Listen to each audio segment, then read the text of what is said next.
So last week, my parents and I went to Montreal. What you're about to see is what happened while we were there for those few days. I don't like leaving my own house, let alone my own country, but I figured a 6-hour drive to our neighboring province wouldn't be so daunting. So the first day we got there, we didn't really do anything at all. We figured we'd leave all the touristy shit for the next few days to come, so day one was kinda boring. The next day we set off to do some sightseeing. Also, take a look at this weather. 15 degrees. It was the middle of July and we were having September weather. But when I got outside, the weather's not that bad. One thing I was concerned about was the language barrier, as nearly everything was in French. Like the name of this road. Rusty. And then Catherine. Like, what the fuck? And this one. Allura. I'm sorry, Gina. This isn't Master of None. I'm not Aziz Ansari. This one really took the cake for me. Sale price of bankruptcy. If the sale price is that of Netflix's bankruptcy, then yeah, I think I'll sit this sale out. Then there's this one I see in Toronto all the time. Policy. Look, I don't know what they do in Toronto, and I sure shit don't know what it means here. But I'm gonna assume they do the same thing, which is fucking nothing.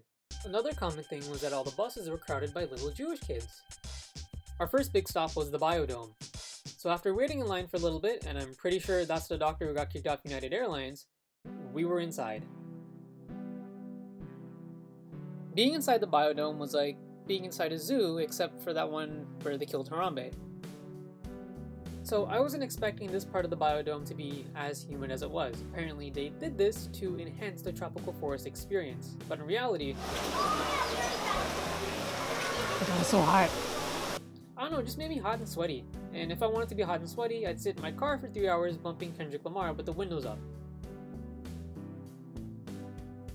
Next, we made it to the subpolar region, which is probably my favorite looking place, except for the smell. Honestly, it smelled like my high school bathroom minus all the weed and underage handjobs. Doesn't smell very good. Overall, the Biodome was pretty cool, but it wasn't the main reason why we came to Montreal. It was to check out one of the comedy shows at the annual Just for Laughs festival. So I got tickets for the Nasty show because I figured it was going to be pretty funny, but I don't think I was ready for what was going to happen next. Which you're not going to see because the venue didn't allow me to bring my camera, and if I brought it with me, security could have taken it and they could have beaten the shit out of me. So what you're going to see is what I could record with my shitty iPhone video before we entered the venue.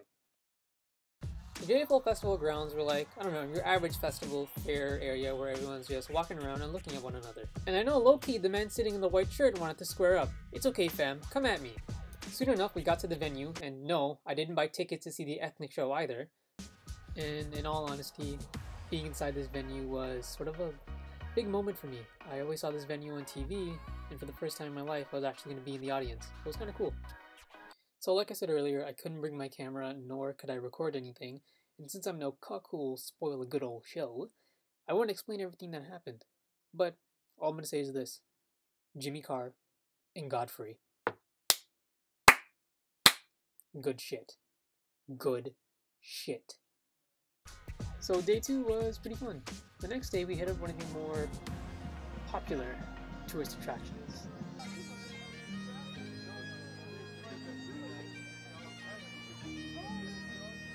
I would have gotten a better shot of these guys playing, but as a hobbit, my stubby arms can only reach the camera out so far. So we went to go see this church, whose name is right here. And here's a fun fact. It's the same church Celine Dion got married in, and it's also the same church where her husband's heart didn't go on. Yeah, it's a pretty shitty joke, I'm sorry. But all jokes aside here, this discount Notre Dame was definitely worth seeing. I mean, all the architecture and the artwork is a delight to see. And for $5, you can't go wrong. I mean, it's like a Steam sale. Except I don't think you're gonna get a refund if you don't like what you bought. But I didn't have time to catch that Holy Ghost, so I got the fuck out of there.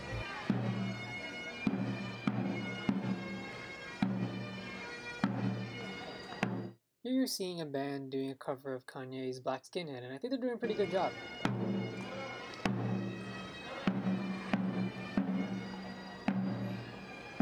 My dad, however, was unimpressed. We ended the day by going to the JFL Festival grounds to get a bite to eat, and we got a show for free this time. But it was in fucking French, and I think we were the only English-speaking and English-understanding people in the audience, so we didn't understand anything that he said. C'est la dernière fois que je vois le Dr. Dre. Fini. Plus jamais. I'm not even sure what he was saying was funny. He could have been making fun of me for all I know. Fuck you. But regardless, day 3 ended on a good note, which was relaxing. So in the end, if I learned anything from this trip, it's that I should really spend a lot more time with my parents now more than ever. I mean, I'm in my 20s, I'll be done university in like 2 years or so, and who knows, I might be out of the house and I might not ever see them again or spend as much time as I can with them. So I guess what I'm trying to say here is that I'm trying to make them happy and see them happy for these next few years before I'm gone. Or, I don't know, this is so gay.